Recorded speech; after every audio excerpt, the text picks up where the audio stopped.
Hypersensitivity 4. We talked about type 1, type 2, type 3. Let's talk about 4. And just wanted you to make sure that you know the differences between these 4. That's why I'm taking up the basic scientific stuff in these lectures, and the clinical part will be dealt with in the workshop. Because as a pharmacist, you will come across hypersensitivity reaction, allergic reaction, very common side effect of quite a few drugs available.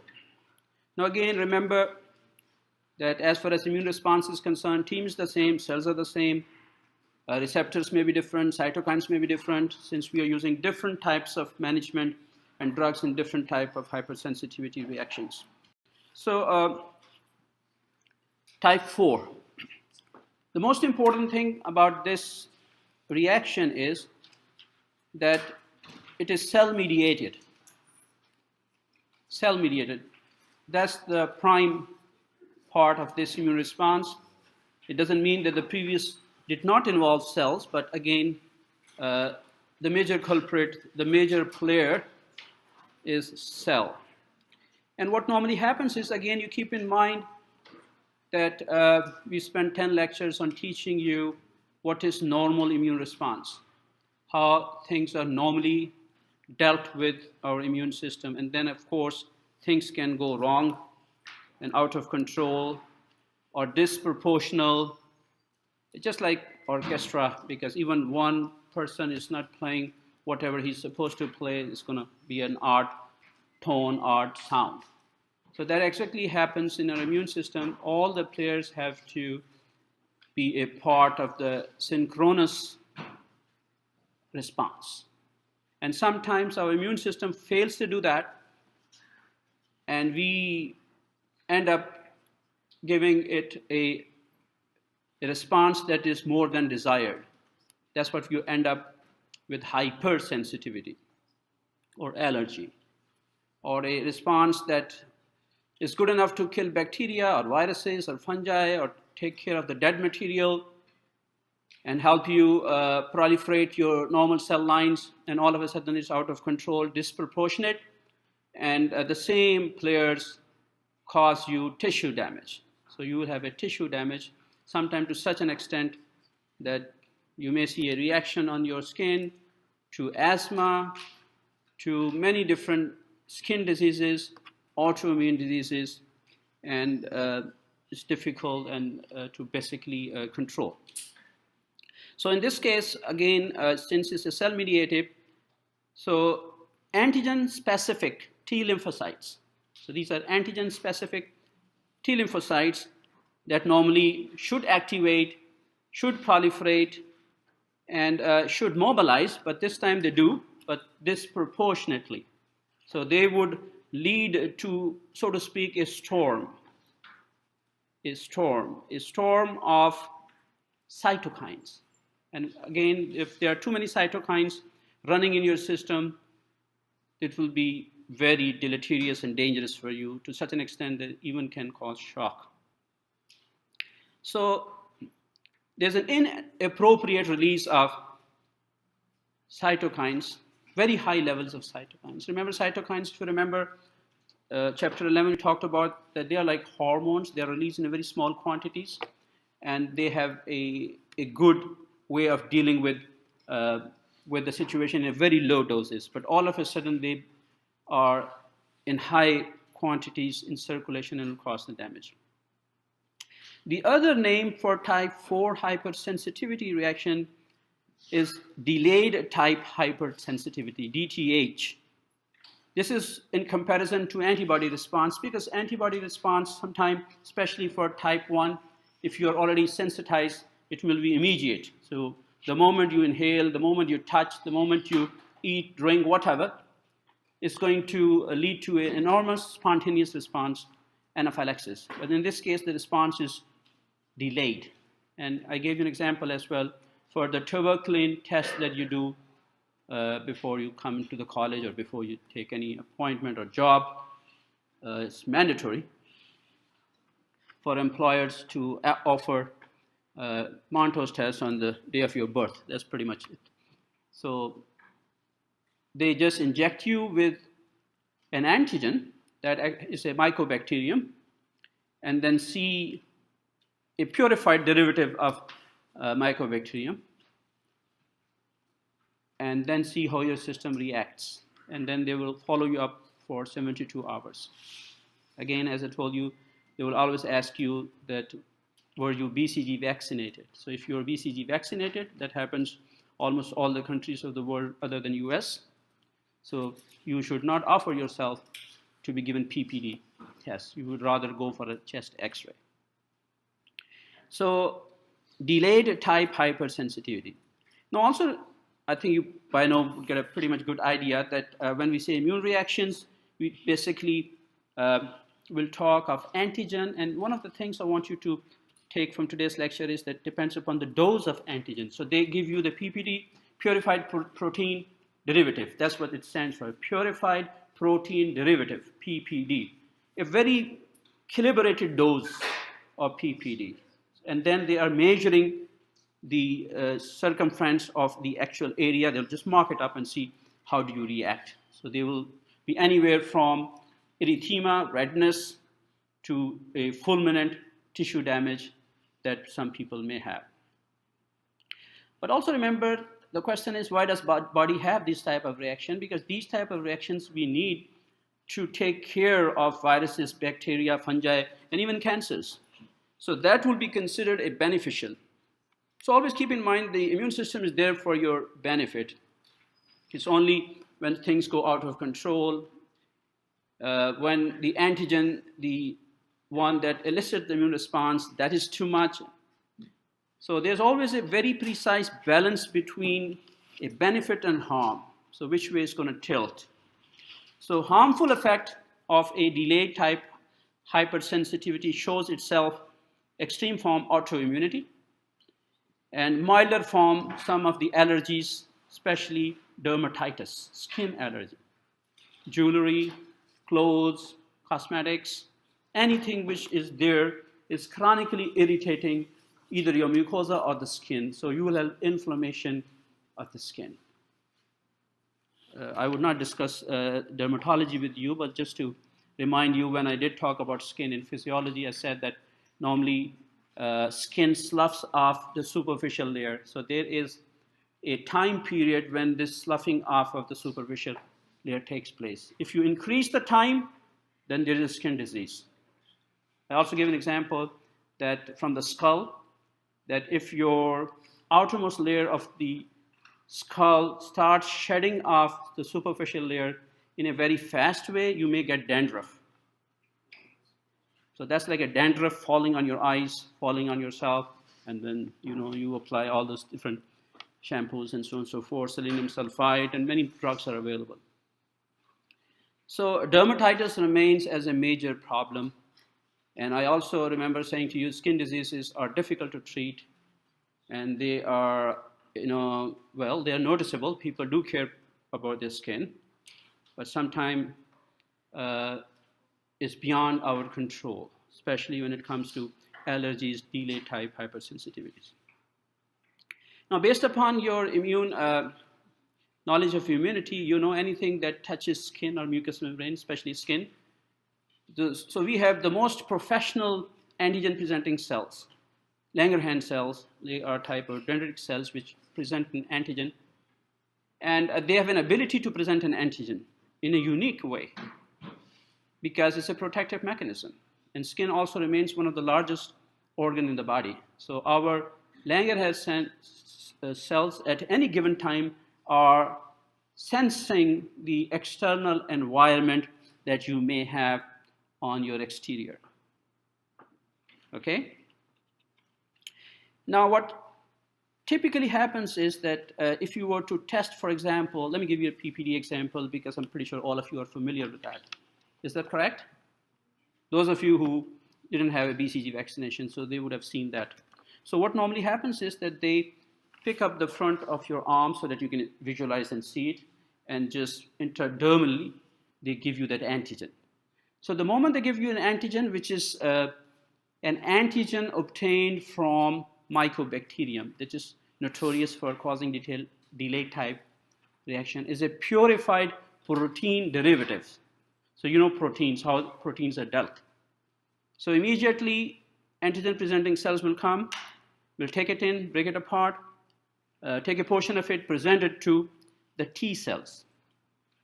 And one thing I may or may not have mentioned, or you did not pay attention when I did mention, was that any antigen that enters your body, there are T cells called memory T cells. They are memory T cells, and they have the data for each and everything that you were exposed to in the past. So they keep a data on that. So they just want to make sure is this your first visit or any subsequent visit. So if you've been exposed to Mycobacterium, like the case of BCG, so memory cells will pick it up. And they know how to deal with you because they will call in everything that they have, and then you will have a very fast kind of a response in terms of how to deal with you, because Mycobacterium is nothing, not a good thing for you to have on your skin or any part of the body. So antigen presentation, presenting a protein derivative to T cells. And after that, you pretty much are familiar with what happens. The immune response is the same. Once an antigen is presented, then T cell will take an effect. So they will call in. So we have Th0 called naive T cell. They will proliferate into Th1 and Th17 type cells. And then again, as we know, Th1 type have a very specific response. They will call in. What is the most important cytokine that you think Th1 is going to call in or synthesize or release? Say it again. Louder. Yeah, interferon gamma, that's the most important thing. Interferon gamma is the most important thing that is there. And then again, tons of other. But is it a pro-inflammatory cytokine cascade or an anti-inflammatory?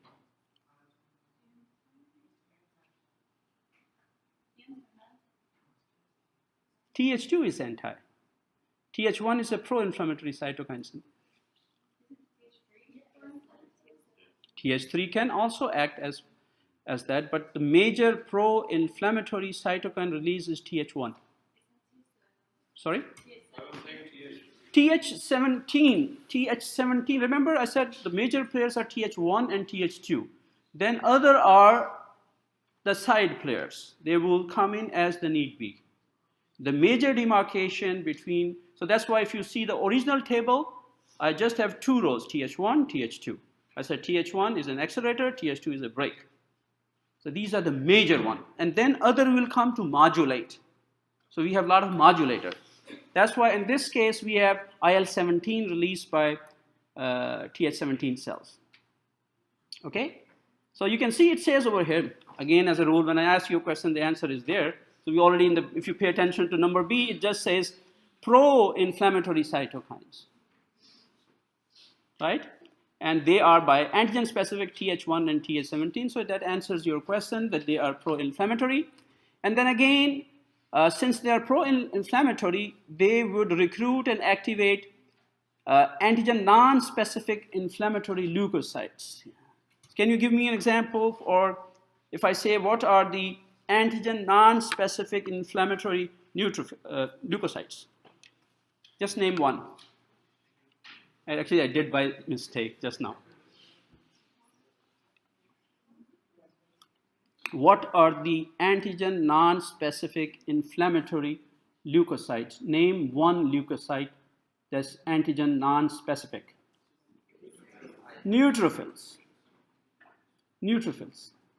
Neutrophils are inflammatory cells, leukocytes. They are there, and then there are many more. But neutrophils are the number one, and why I say non-specific? Because they will always be going to go after bacteria, viruses. They don't need any genetic material. They don't need any specificity. So they will just go and fight. Yeah. Monocytes are also there, but monocytes basically are bigger cells. They're phagocytes. The major, that's why when you go, if you have an infection, right, and they want to do your blood profile, it will come leukocytosis.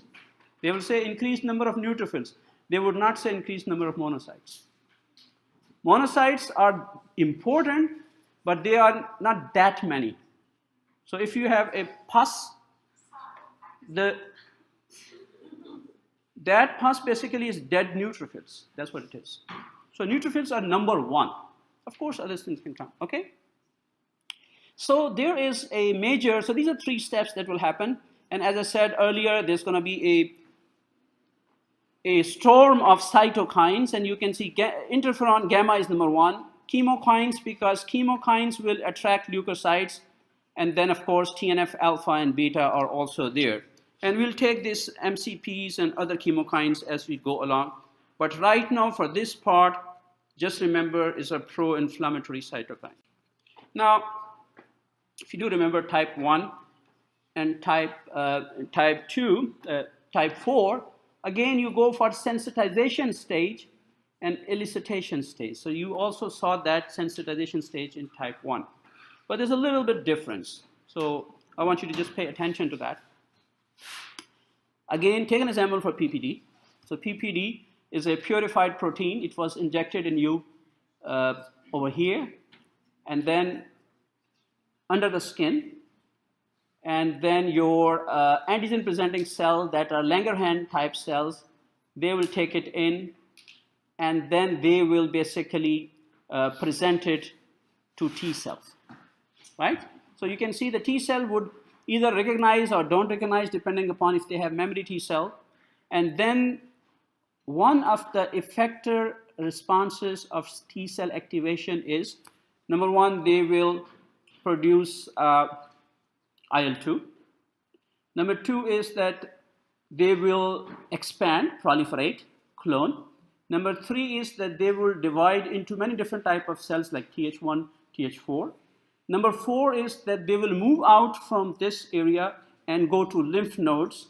So there are many things, and then again starts expressing different membrane receptors on the surface. So you can see in this case, this is a blood vessel, and you can see from here they differentiate to Th1 and Th17. And there was another word of caution I will give it to you because I am into the use of social media and so forth. And I don't know whether APP students are right here with me or not.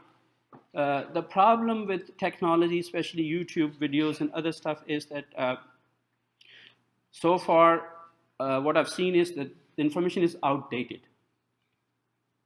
Right? So information is very difficult to keep up with the information which is out there. Okay?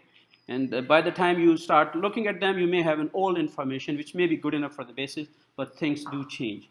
And you will see that happening when I teach you today type 4 hypersensitivity from your textbook, unfortunately, which is 6-year-old. And you know what? If some book is published in 2009, what does it mean? Because, say it again?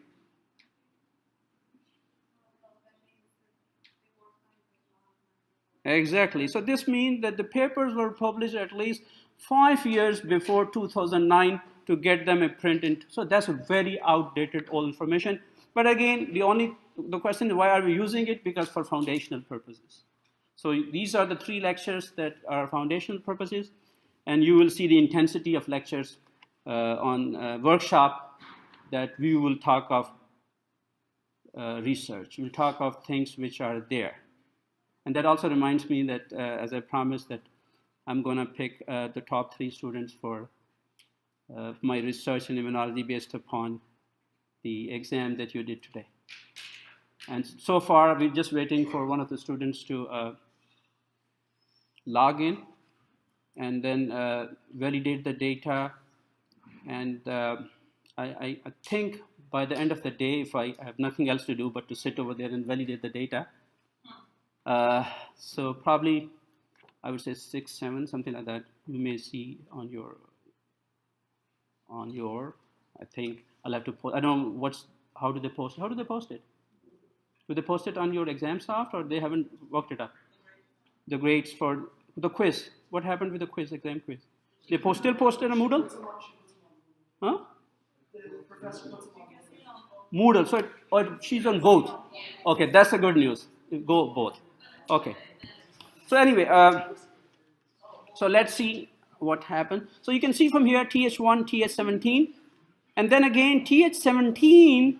These are tons of cytokines they are produced, and then again one of the effects of those cytokines is that they activate macrophages. And these macrophages you can see, and then neutrophils will come as well. So neutrophils will come because neutrophils are not in tissues. This again concept. Langerhans cells are in tissues. Monocytes are running in blood, and neutrophils are running in the blood. So once there is inflammation, local inflammation, there are gaps in the vessels, and they will ooze out, and then you can see the damage is caused by neutrophils. So neutrophils cause tissue injury because they have all those peroxidases. So they've carried that bleach, literally. Okay? So that's kind of an oversimplified version of what you see in PPD, right? The immune cells per se don't cause much of a damage directly, but they would release those cytokines, and the list is over here, pro-inflammatory cytokines. They would have done that to fight off an infection, which they will do. And as I said yesterday, once I talk about bacterial infection, I'm going to come back and tell you what kind of immune response this particular bacteria has to fight against. But you pretty much get an idea that they are pro-inflammatory cytokines, and then they will bring all different things over here in the picture and cause damage. Okay? Any question on that? Because that's a major concept. Okay? And what did you notice? Did you notice something in this whole response? What was the special about the response that I just told you? One thing very special. This is what happens when you see a slide, I see it differently and you see it differently. So we have to agree upon something that I want you to learn from. So what is it that you see from here that I see differently? There is one thing which is very prominent if I was to look at different type of hypersensitivity reactions. So I'll give 2 extra credit points to whosoever answers that. You have to raise your hand. When you say extra credit, they want me to repeat. When I just say the question, they just do not pay attention. If you compare type 4 hypersensitivity reaction, right, what is it in this type 4 which is very obvious? That's the name of it, cell-mediated. But what's very obvious on this? I'm not saying that you're wrong, but very, very obvious observation over here. Yeah? Dendritic cells. Langerhans cells are dendritic cells. There's nothing special about that. Okay. Time out. There's no antibody there. There is no antibody there. Do you see any antibody there? Well, antibody. B cells technically may be there. B cell may be there. But B cells are different than antibody because this specific hypersensitivity reaction does not have antibody at this stage. Okay? So these are some of the major, and that's what actually I said when I presented you the very first slide and said this is the major differences between these two. So anyway, move on. You got so many points today. You don't need extra credit points. That's fine. But I just extended the day, the time for somebody came to me for the extra credit for the YouTube videos. You still have, I think, 2 more days to earn those 5 points if you are interested. So these are the clinical examples for delayed type hypersensitivity. Contact sensitivity of the skin. Granulomatous hypersensitivity is a granuloma formation. I'll discuss that in detail. Monday, we just talked about tuberculin type hypersensitivity, PPD, and allograft rejection in transplant. Myasthenia gravis, though it comes in a different format, but remember, as a rule, that's why I said I'll just teach you basic before I confuse you. So once in the real picture, what happens is there may be more than one type of hypersensitivity reaction involved. So there may be type 1, type 4, type 2, type 3. So there may be, because this is for our learning that we divide them. And again, this classification was done like 1963. But pretty much good for the basic concept. But as we move along, you will see the rheumatoid arthritis, type 1 diabetes mellitus, multiple sclerosis. So there are quite a few clinical diseases that basically are there, and we'll discuss them, or somebody will discuss with you as we move along. But the point I'm trying to make is, it's good for you to learn all 4 types separately and see where is it coming from. But eventually keep in mind that when it comes to the clinical picture, things may be a little bit of overlapping. That's why you have to use your judgment. Okay. Since for this lecture I'm following the book, so you can see from here one experiment done to find out that the most important cytokine released in this type of allergic reaction is gamma-interferon. Now the question to you will be, what are the functions of gamma-interferon? And I also told you gamma-interferon basically is given IV. So it's to boost the immune response. So what they did was they separated the peritoneal macrophages, like you can see from here. And they saw that once you separate them, they start adhering. And then if you treat them with gamma-interferon, they will have better development and adherence. So they will kind of grow and mature, and they will start showing those lysosomal granules which are there. What it implies is that if you give gamma-interferon to a person, so the job done by macrophages or monocyte will be really good, because then they will adhere more, they will show more antigen receptor, the MSC class expression will go up, their antigen uptake will go up, right? And then many other changes will happen that also include some of the expressions of subreceptors on the surface. So gamma-interferon is required to activate, proliferate, and upregulate the functions of cells like monocytes and macrophages. Okay? So it's going to assist in the good immune response. Correct? And then they are basically ready to go. Now, if you were to look at the gross appearance, for example, in this case, reaction to poison ivy, you can see poison ivy over here.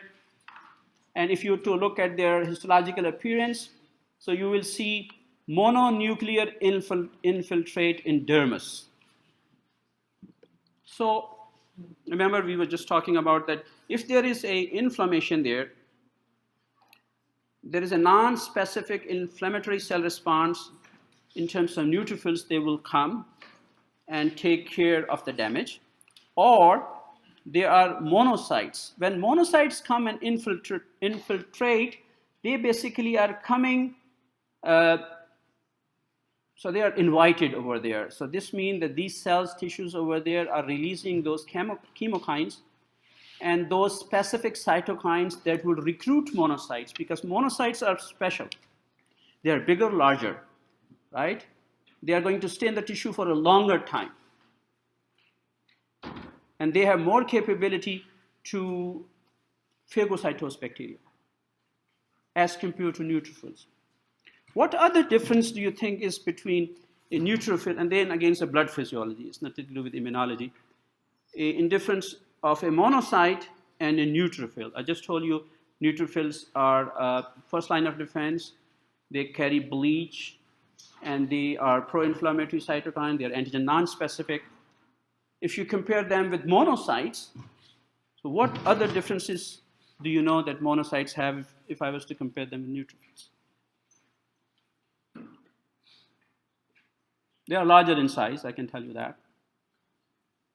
Monocytes can present an antigen because they are cells with the nucleus, so they can have MSC class 1 or 2. Okay, what else?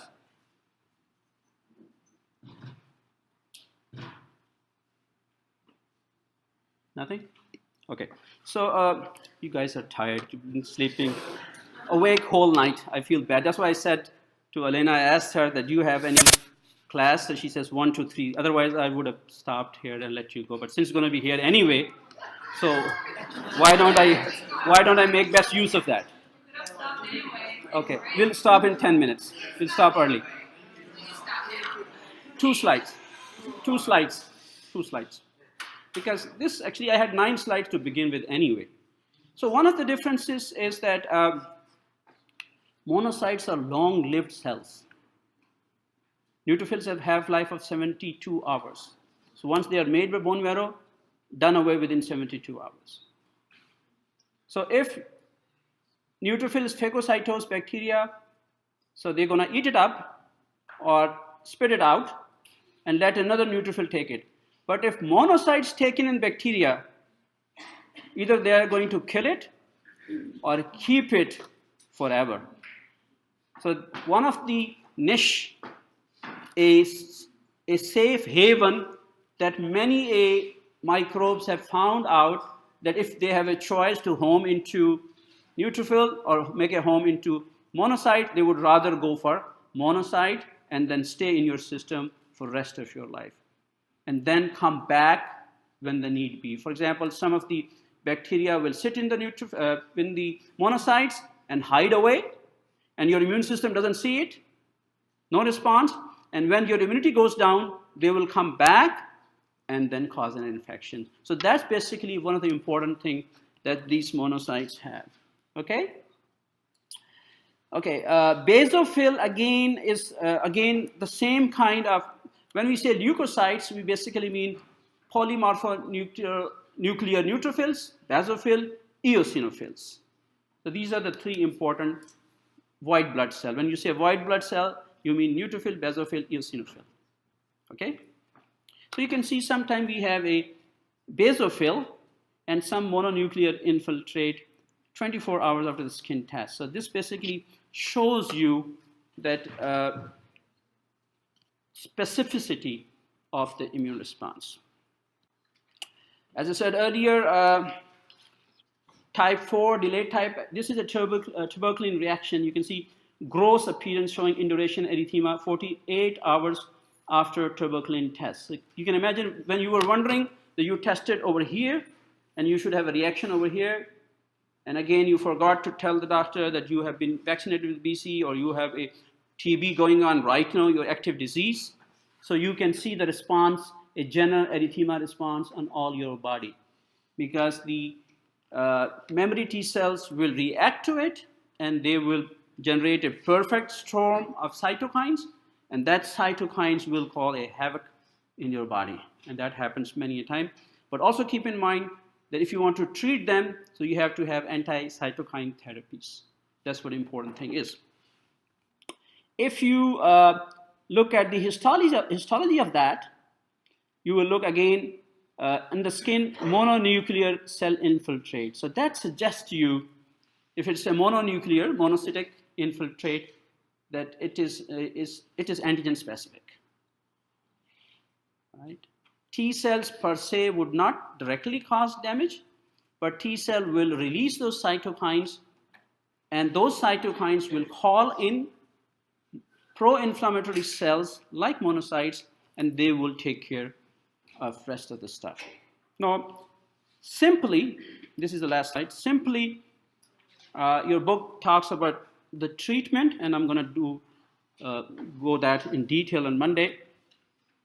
For any allergies, type 1, type 2, type 3, type 4, you will say remove the antigen. If this is a food, if there is a ointment, if there is a cosmetic, clothes, so and so forth, wherever the source of antigen is, you can identify that and remove the antigen. Simple as that.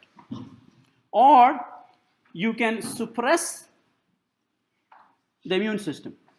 So immune system can be suppressed by corticosteroids. So this means if you give corticosteroids to the patient for treatment, they are prone to diseases. That's why when in asthma, even if they give you steroids, they will also give antibiotics as well, because steroids are basically anti-inflammatory, which is good, but again, they are short-lived. They have to give it in a short period of time, acute or, like a systemic, topical or systemic, but they will lower your immune system. So that's an important thing to understand. Or you can see immunosuppressive therapy. That again, as I said, part of chapter 10. And I did say when I was teaching you chapter 10 that I want only the research students working with me to know what is intracellular pathways. But for allergies, I would want you, the whole class, to know as well. And I'll talk about the intracellular signaling pathways on Monday in detail because of the drugs. And if you remember, if you are interested and you are into drug design and delivery thing, there were cyclosporine and tacrolimus, which is a calcineurin inhibitor. So calcineurin was there in the signaling pathway where it blocked the transcription of nuclear factors like AP1 and NF-kappa B. So these are important drugs that we have. And they're also anti-cancer drugs as well. Okay? So you can see roughly the journal theme of type 4 hypersensitivity reactions. And then again, what I would want you to do is that compare type 1, type 2, type 3, the basic knowledge. And as we move along to see the clinical